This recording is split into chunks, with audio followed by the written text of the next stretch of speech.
शंकराचार्य का काम शास्त्र के विरुद्ध जो लोग चलने वाले हैं, और शास्त्र के विरुद्ध चलने वाले कोई राजा महाराजा क्यों न हो, संत महात्मा क्यों न हो, शास्त्र के विरुद्ध चलने वाले लोगों की बात मानना शंकराचार्य का काम नहीं, शास्त्र की बात कहना शंकराचार्य का काम है। शास्त्र योनित्वात् तस्मात् शास्त्रम प्रमाणम ते कार्या कार्य व्यवस्थितौ। शास्त्र ही प्रमाण है। देव पितृ मनुष्याणाम वेद चक्षुः सनातनः। जो लोग जिनके पास में शास्त्र की दृष्टि नहीं है वे अंधे हैं। वो बाहर से भले ही कितना बढ़िया देख रहे हो, जिनके पास शास्त्र के नेत्र नहीं है वे अंधे हैं। आप देख रहे हैं केवल सच। जिस प्रकार एक मरीज को किस दवाई की आवश्यकता है, किसी विधि से इसका इलाज बेहतर हो सकता है, यह एक चिकित्सा से बेहतर और कोई नहीं बता सकता। ठीक उसी प्रकार एक छात्रा को कैसे शिक्षा दी जानी चाहिए, कैसे एक बच्चे का भविष्य संवरा सकता है, उसका सर्वांगीण विकास हो सकता है, इसकी जानकारी, इसका ज्ञान एक शिक्षक से बेहतर और कोई दूसरा नहीं बता सकता। वैसे ही किसी निर्माण कार्य में प्रयोग किए जाने वाली वस्तु और उस संबंध में तकनीकी जानकारी एक इंजीनियर से बेहतर और कोई दूसरा नहीं बता सकता। इतने उदाहरण के साथ मूल बात को समझने के पीछे का कारण यह है कि यदि किसी एक क्षेत्र में किसी अन्य क्षेत्र के व्यक्ति के द्वारा यदि हस्तक्षेप किया जाता है तो वह उसकी मर्यादा के सीमा खिलाफ होगा, उसका अतिक्रमण होगा, साथ ही इसका जो परिणाम होगा वह बहुत ही भयावह होगा। भगवान ने जो कहा उसका अनुगमन न करके नेताजी का अनुगमन करने लग जाते। ऐसा होता है कि नहीं होता? जगत गुरु जी ने कहा, बहुतों ने कहा कि मुहूर्त की बात है, बहुतों ने कहा कि आधे मंदिर की बात है, वो सब बात ठीक है, लेकिन ऋग्वेदी पूर्वामनाएं गोवर्धन मठ सावधान, ये बात अभी जो हम कहने जा रहे हैं, सनातन धर्म के वर्तमान समय में सार्वभौम धर्म गुरु जगत गुरु, वो विद्वत वरिष्ठ ब्रह्मविद वरिष्ठ श्रोत्री ब्रह्मनिष्ठ सनातन धर्म के सार्वभौम आचार्य चरण अनंत श्री विभूषित गोवर्धन मठ पुरी पीठाधीश्वर जगत गुरु शंकराचार्य भगवान ने कहा कि गर्भगृह में प्रवेश करके मूर्ति का स्पर्श करने का जिनको शास्त्रीय प्रावधान नहीं है, ऐसे व्यक्ति चाहे किसी भी पद में हो, उनको गर्भगृह में प्रवेश नहीं करना चाहिए। और यही शास्त्र की मर्यादा है। इस शास्त्र की मर्यादा का उल्लंघन होगा और मैं क्या बैठकर वहां ताली बजाऊंगा? शंकराचार्य जी ने यह बात कही। शंकराचार्य का काम है शास्त्र के अनुकूल काम हो, शास्त्र के अनुकूल काम कराना। जगन्नाथ जी की रथ यात्रा में हरिहर मिलन होता है ना, शंकराचार्य भगवान जगन्नाथ जी के नंदी घोष रथ पर जाते हैं। जगत गुरु जी सबसे पहले शंकराचार्य जी जाते हैं, पूजन करते हैं, उसके बाद गजपति महाराज जाकर के वहां पर सेवा करते हैं। शंकराचार्य पहले क्यों जाते हैं? निरीक्षण करने के लिए जाते हैं। 22 शिष्यों के साथ शंकराचार्य को जाने का अधिकार है वहां पर। और शंकराचार्य जाकर क्या करेंगे? भगवान की रीति नीति सब विधिवत शास्त्र की मर्यादा के अनुसार हो रही है कि नहीं हो रही है, इसको प्रमाणित शंकराचार्य करते हैं। और जब प्रमाणित करते हैं कि सब कुछ शास्त्र के अनुसार हो रहा है, उसके बाद भगवान आगे बढ़ते हैं। शंकराचार्य का काम प्रमाणित करना है। शंकराचार्य का काम शास्त्र के विरुद्ध जो लोग चलने वाले हैं, और शास्त्र के विरुद्ध चलने वाले कोई राजा महाराजा क्यों न हो, संत महात्मा क्यों न हो, शास्त्र के विरुद्ध चलने वाले लोगों की बात मानना शंकराचार्य का काम नहीं, शास्त्र की बात कहना शंकराचार्य का काम है। शास्त्र योनित्वात् तस्मात् शास्त्रम प्रमाणम ते कार्या कार्य व्यवस्थितौ। शास्त्र ही प्रमाण है। देव पितृ मनुष्याणाम वेद चक्षुः सनातनः। जो लोग जिनके पास में शास्त्र की दृष्टि नहीं है वे अंधे हैं। वो बाहर से भले ही कितना बढ़िया देख रहे हो, जिनके पास शास्त्र के नेत्र नहीं है वे अंधे हैं। और ऐसे अंधे लोगों का अनुगमन करने वालों का विनाश होता है। उपनिषद कह रहा है अंधे नेव नियमाना यथांधाः। अंधे के पीछे अंधा चलेगा, एक अंधा खाई में गिरेगा तो उसके पीछे सारे अंधे खाई में गिर जाएंगे। इसलिए शास्त्र ही नेत्र है। वेद चक्षुः सनातनः। वेद ही चक्षु हैं, शास्त्र ही चक्षु हैं। अब ध्यान से सुनिए 2-4 बातें। पूरे मीडिया तंत्र ने, बिकाऊ मीडिया तंत्र ने और नासमझ मीडिया तंत्र ने, कुछ लोगों ने नासमझी में और कुछ लोगों ने समझ बूझ कर जी के भक्त नहीं क्या।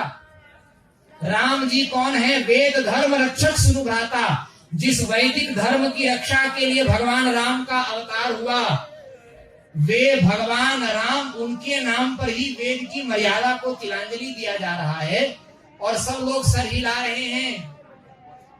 तो विचार करने की आवश्यकता है कि हम धन के लोभी हैं, हम धन के भक्त हैं, रुपया कौड़ी के भक्त हैं, पद प्रतिष्ठा के भक्त हैं, सम्मान के भक्त हैं, मीडिया में छाने के व्यामोह के भक्त हैं, या राम जी के भक्त हैं। इसका विचार होना चाहिए।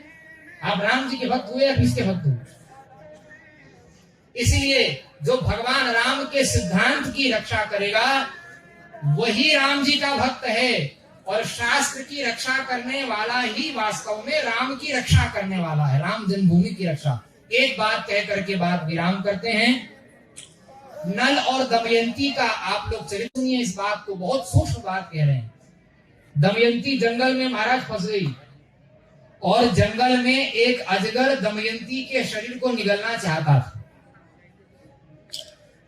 जंगल में अजगर दमयंती के शरीर को निगलना चाहता था, तो एक बहेलिये ने अजगर को मार करके दमयंती के प्राणों की रक्षा की। अब दमयंती के प्राणों की रक्षा कर ली। जब दमयंती के प्राणों की रक्षा हो गई तो बाद में वो जो व्याध था, उस व्याध ने दमयंती के साथ दुष्कर्म करने का भाव उत्पन्न कर लिया, और उसकी कुचेष्टा को देख करके दमयंती ने मन में विचार किया कि अगर अजगर के पेट में चली जाती तब तो अस्तित्व समाप्त होता, शरीर नष्ट हो जाता। शरीर का नष्ट हो जाना बड़ी बात नहीं थी, लेकिन शरीर की रक्षा करके ये बहेलिया मेरे शील का अपहरण कर रहा है। तब ध्यान से सुनिए, राम जन्मभूमि के संदर्भ में इस बात को हम कह रहे हैं। मुसलमानों के हाथ में जमीन थी, 500 साल की समस्या वापस आई, इसमें भी किसी का से नहीं है। लाखों नागा मरे, लाखों वैष्णव संत मरे, और हजारों राजा महाराजा क्षत्रियों ने कुर्बानी दी। भारत में सभी वर्ण के लोगों ने कुर्बानी दी। शंकराचार्यों ने जिस समय देश में भाजपा, कांग्रेस, राष्ट्रीय स्वयंसेवक संघ, किसी का जन्म जब देश में नहीं हुआ था, उस समय से शंकराचार्य इसकी लड़ाई लड़ रहे हैं। जिन संत महापुरुषों ने इसके लिए झगड़ा किया और कोर्ट में 100 दिन की बहस चली, जिसमें 60 दिन मुसलमानों ने और 40 दिन हिंदुओं ने पक्ष रखा। उस 40 दिन के पक्ष में 24 दिन तक तो केवल शंकराचार्य के वकील ने ही पक्ष रखा। सारी भूमिका संतों की, सारी भूमिका महात्माओं की, उन सबको बैक गियर में डाल करके नेताजी के सर में ताज जा रहा है। इससे हमको कोई सिर दर्द नहीं है। आप खूब ताज पहनिए, लेकिन उसके नाम पर आप शास्त्र की तिलांजलि नहीं दे सकते।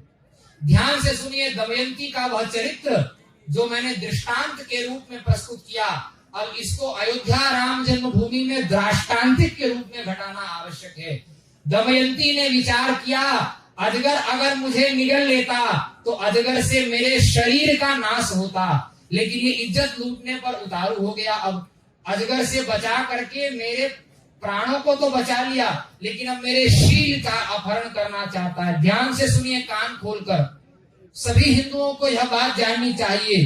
दमयंती ने विचार किया कि शरीर का अधिक महत्व है कि शील का अधिक महत्व है। शील का मतलब लज्जा, शील का मतलब प्रतिष्ठा। शरीर का महत्व है या शील का महत्व है? तब उसने विचार किया कि शील से रहित, शील से च्युत हुए, शील से गिरे हुए शरीर का कोई महत्व नहीं होता। शरीर से अधिक महत्व शील का है। शरीर बचाकर अगर ये शील लूटना चाहता है तो निश्चित रूप से यह अपराधी है। और दमयंती ने अपने सतीत्व का स्मरण करके संकल्प किया, और संकल्प से ही महासती थी, पतिपरायणा थी। अपने सतीत्व के प्रभाव से दमयंती ने उस बहेलिया को, उस व्याध को उसी क्षण जला करके भस्म कर दिया, राख कर दिया। इसलिए कान खोलकर सुन लीजिए, संतों ने ही राम जन्मभूमि के अस्तित्व की, स्थान की रक्षा की है। कथनचित आप इसका अहंकार कर रहे हैं कि आपने अस्तित्व की रक्षा की, तो कान खोलकर सुनिए, अस्तित्व से ज्यादा महत्व आदर्श का होता है। राम जी मर्यादा पुरुषोत्तम है, मर्यादा को तोड़कर उनकी स्थापना अगर होगी तो राम जी छोड़ने वाले नहीं है, ध्यान देना। राम जी सेकुलर नहीं है, राम जी शास्त्र की रक्षा के लिए अवतार लेते हैं, वेद की रक्षा के लिए अवतार लेते हैं, और राम जी संतों की रक्षा के लिए, देवताओं की रक्षा के लिए, गाय की रक्षा के लिए, और इन सब के पोषक संत महात्माओं के सिरमौर नारायण समारंभाम व्यास शंकर मध्यमाम, उस शंकराचार्य की संतों की परंपरा की रक्षा के लिए राम जी अवतार लेते हैं। राम जी से आप बच करके नहीं जा सकते हैं। राम जी किसका पक्ष में? इसलिए अगर आप शरीर की रक्षा करने में सफल भी हुए और अगर आप शील के द्रोही बन गए तो आपका हाल बहेलिया वाला होगा। अगर आप अस्तित्व को बचाने वाले हैं लेकिन आदर्श को छोड़ रहे हैं तो कान खोलकर सुन लीजिए, स्वर्णाक्षरों में इसको लिख लीजिए। अस्तित्व का महत्व है लेकिन आदर्श विहीन, आदर्श से रहित अस्तित्व का कोई महत्व नहीं है। आदर्श की रक्षा की बात शंकराचार्य कर रहे हैं। शंकराचार्य को स्थापना करने का व्यामोह नहीं है। दिशाहीन मीडिया दुष्प्रचार न करे, इस पाप का भागी न बने। भगवान राम मर्यादा पुरुषोत्तम, मर्यादा शब्द धर्म का प्रतीक है और पुरुषोत्तम शब्द ब्रह्म का प्रतीक है। भगवान राम परमात्मा ब्रह्म के अवतार तो हैं। रामो विग्रहवान धर्म, राम केवल ब्रह्म के नहीं, राम धर्म के भी अवतार हैं और ब्रह्म धर्म और ब्रह्म दोनों के युग्मावतार, पूर्णावतार, परात्पर परब्रह्म परमेश्वर भगवान राम हैं। वो वेद की रक्षा करने वाले हैं। राम जी के नाम पर वेद के विरुद्ध चलने का साहस दुस्साहस कोई न करे, भगवान राम क्षमा नहीं करेंगे। और शंकराचार्य जी ने केवल एक बात कही है कि मर्यादा की सीमा में सब जाएं, प्रधानमंत्री जाएं, मुख्यमंत्री जाएं, राज्यपाल जाएं, गर्भगृह में प्रवेश और मूर्ति में प्राणों का आह्वान होने के बाद में उसका स्पर्श वे ही लोग करें जो उसमें अधिकृत हैं। बाकी लोग अपनी अध्यक्षता करें, बाहर से बढ़िया घृत का दीपक जला करके, विशाल दीपक जला करके और भगवान राम की महाआरती कर दें। इससे क्या होगा?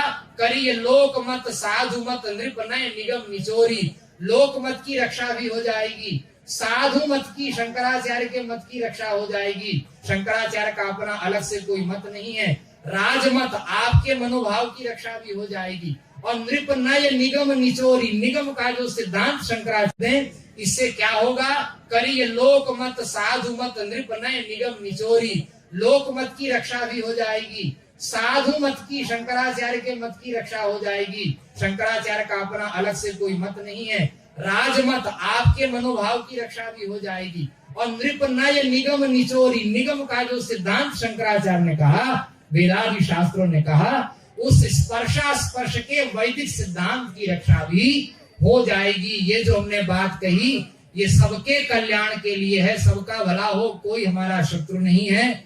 शंकराचार्य न भाजपा के हैं, न कांग्रेस के हैं, न किसी पार्टी के हैं। शंकराचार्य की एकमात्र पार्टी है, उसका नाम है राम राज्य धर्म राज्य, उसी के स्थापक शंकराचार्य हैं। बाकी जो चूहे बिल्ली हैं वो उछल कूद मचाते रहते हैं, उससे कोई अंतर आने वाला नहीं है। 2 अरब वर्षों की ये परंपरा है। 1 अरब 97 करोड़ 29 लाख 49,125 वर्ष की यह परंपरा हो गई है। इसको कोई उखाड़ के फेंक नहीं सकता। और जो लोग ज्यादा से ज्यादा निंदा कर रहे हैं, बिना समझे बूझे मीडिया के द्वारा बहकाए गए जो लोग हैं वो निंदा कर रहे हैं, उनको मैं बहुत धन्यवाद देता हूं। वे गोवर्धन मठ पूरी पीठ के वर्तमान शंकराचार्य का इतिहास उज्जवल कर रहे हैं। धूर्त लोगों ने, नकली इतिहास लिखने वाले लोगों ने मुगल काल में शंकराचार्यों की अध्यक्षता में जब देश में तुर्कियों ने, फिरकियों ने, मुसलमानों ने, यवनों ने, म्लेच्छों ने, क्रिश्चियनों ने और मूर्ति भंजकों ने जब इस देश पर सनातन संस्कृति पर कुठाराघात किया, उस समय इस देश के शंकराचार्य, इस देश के वैष्णवाचार्य, इस देश के नागा, इस देश के महंत, इस देश के मंडलेश्वर, इस देश के साधुओं ने जो अपने प्राणों की आहुति दी, धूर्त इतिहास लिखने वाले लोगों ने और सीबीएसई की एनसीईआरटी की पुस्तक में, हिस्ट्री की पुस्तक लिखने वाले लोगों ने साधुओं का, शंकराचार्यों का पूरा इतिहास चाट लिया, सारा इतिहास गोल कर दिया, गायब कर दिया। कहीं नहीं लिखा राम जन्मभूमि में ही केवल लाखों नागा मरे हैं। और दूर मत जाइए, जगन्नाथपुरी में भगवान का नागार्जुन भेष होता। वो नागार्जुन भेष क्या है? मुगल काल में जब नागा सैनिकों ने भगवान जगन्नाथ के मंदिर की रक्षा की, चतुर्धा दारू विग्रह की रचना की, उसके स्मरण में उसी तिथि में भगवान का नागार्जुन भेष होता है। ये भारत का, ये पुरी का, ये द्वारिका का, ये काशी का, ये मथुरा का, ये अयोध्या का, ये हमारे 40,000 ध्वस्त हुए मंदिरों का स्वर्णिम इतिहास है। जहां हमारे संत खड़े हुए, लोहा लिया, वो सब चाट गए ये लोग। और आज भी वही होता। मैं धन्यवाद दे रहा हूं दिशाहीन मीडिया तंत्र को और नकली लोगों के आईटी सेल को, जो बार बार पुरी के शंकराचार्य जी को राम जन्मभूमि स्थापना का विरोधी सिद्ध कर रहे हैं। बहुत बहुत धन्यवाद। आप जितना ज्यादा विरोध करेंगे, उतना अधिक आप इस बात को गड़ा गड़ा करके पत्थरों में लिख रहे हैं, आप अंकित कर रहे हैं भविष्य की पीढ़ियों के लिए। उनको याद रहेगा कि जिस समय शास्त्र के विरुद्ध कोई शासक चल रहा था, दक्षिणा के लोभी संत महात्मा जो बहुत से उनके चिट्टे बिट्टे बन करके उनकी जय जयकार करने लग गए, सोई रावण कह भई सहाई, स्तुति करहि सुनाई सुनाई, ऐसे जो लोग हो गए, उन चाटुकारों के चाटुकारी करने पर भी, शासक का धर्म विरुद्ध आचरण करने पर भी उस समय पुरी के शंकराचार्य जी ने शास्त्र की बात बिना डरे मुखर होकर के सिंह के समान गर्जना की। ये बात लोगों को याद रहेगी। इसीलिए ज्यादा से ज्यादा जो विरोध कर रहे हैं वो शंकराचार्य जी के इतिहास को गाढ़े अक्षरों में लिख रहे हैं और वो पीढ़ियां इनके विरोध के कारण याद करेगी 500,000 साल बाद भी कि उस समय ऐसे कोई शंकराचार्य हुए थे जो उस समय एक तरफ सब लोग हो गए शास्त्र के विरुद्ध चलने वाले, उस समय भी उन्होंने शास्त्र की रक्षा का मार्ग अपनाया, अपने प्राणों को हथेली पर लेकर। पुरी के शंकराचार्य का इतिहास उज्जवल होगा, उज्जवल है और उज्जवल रहेगा। और मैं भगवान से बारंबार प्रार्थना करता हूं, यहाँ प्रतिष्ठित होने वाले भगवान रामलला से और सर्वव्यापक परमात्मा भगवान राम से यह प्रार्थना करता हूं कि वे शासकों को सद्बुद्धि दें कि जहां तक उनकी सीमाएं हैं वहीं तक आगे बढ़ें। अपनी बाउंड्री का अतिक्रमण करके जब कोई नहाने लग जाता है नदी में तो डूबने की संभावना होती है ना। इसीलिए हम उनसे, भगवान से प्रार्थना करते हैं कि वे शासकों को ऐसी सद्बुद्धि दें कि वे स्वयं भी डूबने से बच जाएं और दिशाहीन मीडिया के माध्यम से जो लोगों को बहका रखा है, वो बहकी हुई जनता भी, राजा अगर कोई प्रमाद करता है तो उसका दुष्परिणाम प्रजा को भी भोगना पड़ता। इसीलिए उस प्रमाद से जो क्लेश उत्पन्न हो सकता है, भगवान राम का स्थान हमको मिला, इस बात की अत्यंत प्रशंसा है। भगवान का मंदिर बना, इस बात की अत्यंत प्रशंसा है। जिन लोगों ने बनाया उन सबकी खूब खूब खूब प्रशंसा है। लेकिन भैया आप कितना भी बढ़िया काम करें, गुण सागर नागर नरजोई, अलप लोभ भल कहीं न कोई। आप कितना बढ़िया भी गुणों का समुद्र हो, अगर थोड़ा भी लोभ आ गया तो वो थोड़ा लोभ आपके सारे गुण पर पानी फेर देगा। जो अमृत का घड़ा होता है ना, उस अमृत के घड़े में एक बूंद भी अगर विष आ जाए तो अमृत अपना स्वाभिमान रखता है। अमृत के घड़े में एक बूंद अपना अमृतत्व छोड़ देता है, पूरा विष बन जाता है।